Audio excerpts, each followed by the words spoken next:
2013వ సంవత్సరం పెరియలు gospel hall తరఫు నుంచి సెమీ క్రిస్మస్ విచ్చేసినటువంటి భక్తులందరికీ ప్రభువు పేరట మీకు వందనాలు. హల్లెలూయా, హల్లెలూయా. స్తోత్రం. చాలా సంతోషం. ఈ పెరియలు గాస్పల్ హాల్లో గత 7 గంటల నుంచి 11-12 గంటల నుంచి నడుస్తూ ఉన్న ఈ ప్రోగ్రామ్ కి మా వాళ్ళు వచ్చారనుకుంటా.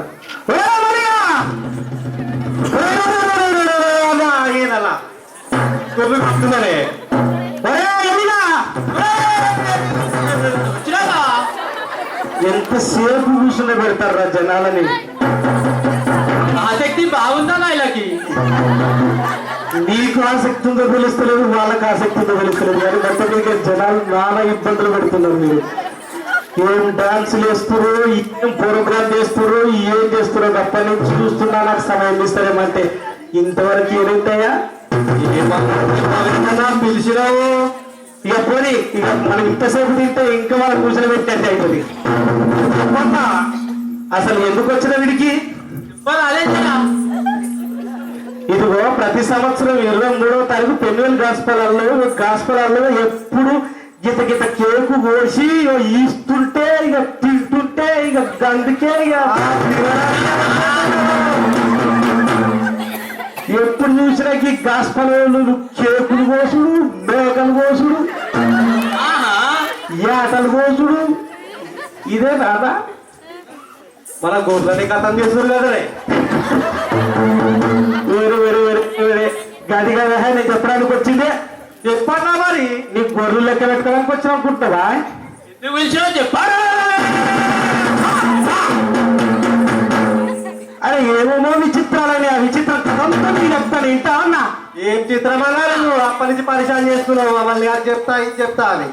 అరే ఎప్పుడన్నా ఈ కథ విన్నవారా నువ్వు? 2013 సంవత్సరాల క్రితం జరిగిన కథ ఇప్పుడు చెప్తా అంటే నువ్వు వింటావురా? ఇటవా వింటా. నాకు గొర్రెలు కోస్తున్నాను ఇప్పుడే అట్టివి. పోలేదా పెరియల్ గాస్పల్ మా గొర్రెలు కోస్తున్నారు, మా మేకలు కోస్తున్నారు అట్టివి. పోనీ అన్నా నువ్వు కథ చెప్పే. నా కథ ఇంటవా? చెప్పన్నా.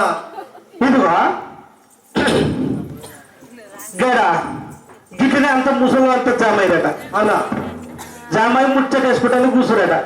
వాడు కూర్చుంటా ఇక టైం అవుతుంది, ఎప్పుడు వదులుతారు, ఇక ఎప్పుడు భోజనం చూస్తున్నట్టు వాడు.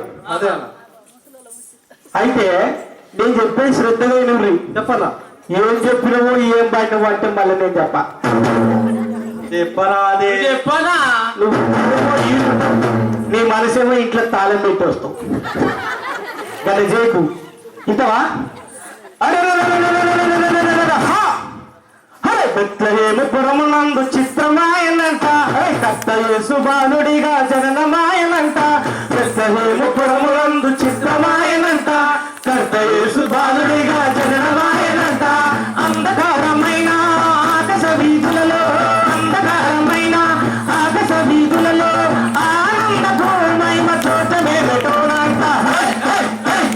బెత్లెహేము పురమునందు చిత్రమాయనంట, కర్త యేసు బాలుడిగా జననమాయనంట. బెత్లెహేము పురమునందు చిత్రమాయనంట, కర్త యేసు బాలుడిగా జననమాయనంట. అంధకారమైన ఆకాశ వీధులలో, అంధకారమైన ఆకాశ వీధులలో ఆనందపూర్ణమైన చోట వేలటోనంట. ఏ ఆపన్నా? ఏమన్నా బెత్లెహేం పూరమైంది? నువ్వు చెప్పే కథ ఏనన్నాను? అరే బెత్లెహేం అనేటువంటి ఒక గ్రామం ఉందిరా, ఎప్పుడో నిన్నావురా పేరు? ఏదన్నా? ఇది నువ్వు పొడిచేడు వస్త కూర్చుండు సోమవారం పలు సోమవారం మొత్తం పోయొచ్చినా ఎప్పుడన్నా నువ్వు విన్నావురా? నువ్వు మళ్ళా రా, రేపు వస్తా మళ్ళా కూర్చుండు. ఈ ఊర్లు నువ్వు కానీ ఈ పేరు విన్నావురా ఎప్పుడన్నా? లేదన్నా. బెత్లెహేం పెట్టినావరా? లేదన్నా. అక్కడ ఏం జరిగిందో తెలుసారా నీకు? ఏమన్నా నువ్వే చెప్పాలి, అన్ని చెప్తున్నావు, ఏం చెప్తావు మళ్ళా? అందుకేరా గా ఊరే పేరు నాకు ఊర్లో జరిగిన విషయం చెప్తే నీకేం అర్థమవుతుందిరా? ఈ బెత్లెహేం అంటాడు, అది అంటాడు, ఇది అంటాడు. ఆ చిత్రం అంటున్నావు, ఏం చిత్రమో చెప్తలేవు. ఆ ఊర్లో ఏం జరిగిందంటే, బెత్లెహేం ఊర్లో ఏం జరిగిందంటే,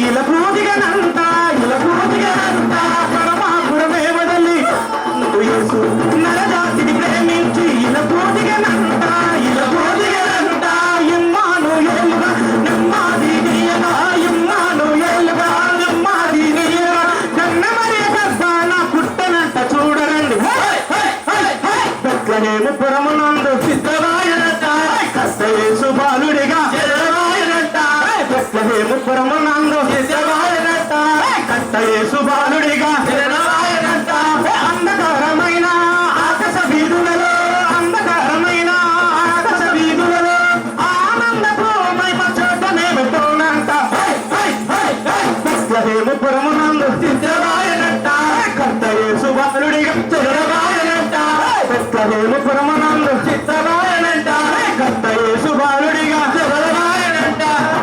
ఏమని అర్థమైందా ఇప్పుడు ఏం చెప్తున్నావో నాకైతే గురిపిస్తున్నావు అంతే. ఎందుకు ఏమడుతున్నావో నువ్వు చెప్పేది ఎందుకు ఇట్టున్నావో అర్థం కాకుండా ఉందన్న. ఒరే పరమాపురమే వదిలి భావ నుండి యేసు అర్థమైందా? ఈ పరమాపురం ఏంది పావనం వేసేది అసలు ఏసవరన్నా కన్యమరియ గర్భాన జన్మించిండ్రు ఆయన. ఏమన్నాను గమ్మత్ మాట్లాడతావు? ఆయన యేసు ప్రభు ఆయన పరలోకం నుంచి వదిలిపెట్టి భూలోకానికి వచ్చిండ్రా. అరే కన్యమరియ కుమారుడు పుట్టుడేందన్నాను కొత్త కథ చెప్తున్నావు మాకు. మరి కన్యకు పుట్టిండ్రా. గుట్టుడేనా మరి అరే లోకంలో చూస్తలే మళ్ళా నువ్వు నీ ధ్యాస అంతా గొర్రెల మీద పెట్టకరా. గారంతా ఎంత ఇట్లా కూర్చున్నారట. ఇట్లా కూర్చొని గట్ట ఇంటున్నాడట. ఈ చెవి ఇటు గొర్రెలు ఇటు పెట్టింది, ఈ చెవి ఇటు పెట్టి పెట్టాడు. అన్నా అసలు ఏం జరిగిందంటే మనలకి ముగ్గురు గుడుకురు గొర్రెలు. ఈ గొర్రెలు కష్టాలు అంతా ఒక్కరు కూర్చుంటే అసలు ఏం అర్థం కాదు. వాళ్ళు ఒకటి ఏమనుకున్నాడు తెలుసా? ఎవరికి తెలిసిందో తెలుసా ఈ విషయం? ఎవరు తెలిసిందిరా? అరే గొర్రెలేమో వార్త విని గొర్రెలనే వదిలి మెల్లగా అందరికీ చాటి చెప్పినంట గొర్రెలేమో వార్త విని గొర్రెలని ఈ మెల్లగా అందరికీ చాటి చెప్పినంట దావీదు పురములో లోకారక్షకుడుగా దావీదు పురములో లోకారక్షకుడుగా యేసయ్య జన్మించిన సంబరమే చూడండి. బెత్లెహేము పురమునందు సిద్ధమాయనంట కర్తయేసు బాలుడిగా జననమాయనంట బెత్లెహేము పురమునందు సిద్ధమాయనంట కర్తయేసు బాలుడిగా జననమాయనంట. అంధకారమైన ఆకాశ వీధులలో అంధకారమైన ఆకాశ వీధులలో ఆనందపు మహిమ చోటనే పెట్టోనంట. అన్నా ఇప్పుడు పక్క అర్థమైందిరా మీకు. గొర్రెల గురించి చెప్తే గొర్రెలకి అర్థమవుతుంది అది. అలాగే అర్థమైన అదిరా. గొర్రెకి మల్లెపు వాసనే తెలియదంట. ఈ సువార్త అయితే ఏంద్రా? గొర్రెకి మల్లెపు వాసనే తెలియదంట. నువ్వు సువార్త చెప్పినట్టున్నావు, దూత వచ్చినట్టున్నావు. గొర్రెలకి మల్లెపు వాసన లేదు. కరెక్ట్ ఒప్పుకున్నావురా. నువ్వు కరెక్ట్ ఒప్పుకున్నావు. నీకేమైనా అర్థమైందారా? మాటలు వస్తాను. ఒరే ఆ బెత్లెహేముపురంలో జరిగిన విచిత్రాలన్నీ ఫస్ట్ తెలిసిన వరకు తెలుసారా? అన్నా గొల్లలకే తెలిసింది. అవునా? ఆ గొల్లల యొక్క విషయాలు తెలుసుకున్న తర్వాత ఏం చేశారన్నా? ఏంటి మళ్ళీ నెక్స్ట్ ఎవరు తెలిసిందో తెలుసారా మీకు? చెప్పాలా? అది కూడా చెప్పాలా? అరే సర్వోన్నత స్థలములలో దేవునికి మహిమ, ఇష్టమైన మనుషులకు సమాధానమంట. సర్వోన్నత స్థలములలో దేవునికి మహిమ, ఇష్టమైన మనుషులకు సమాధానమంట. సమాధానం అన్నా.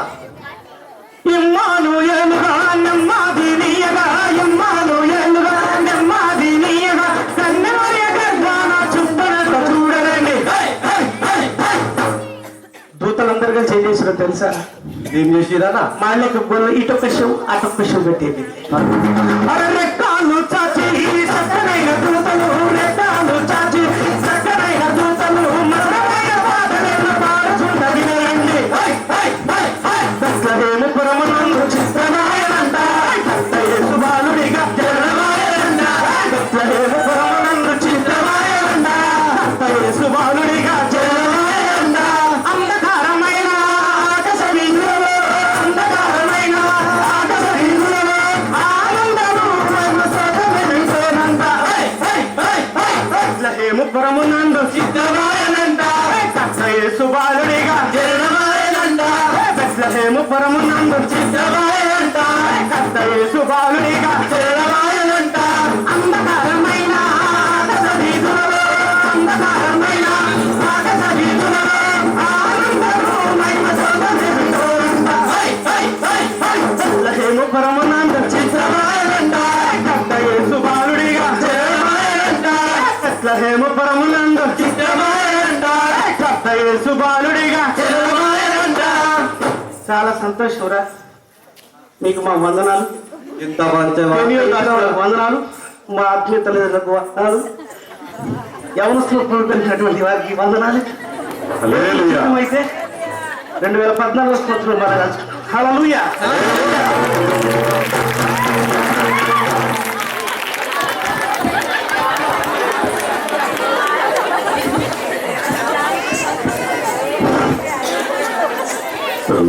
మీ దగ్గర క్యాండిల్స్ వస్తాయి.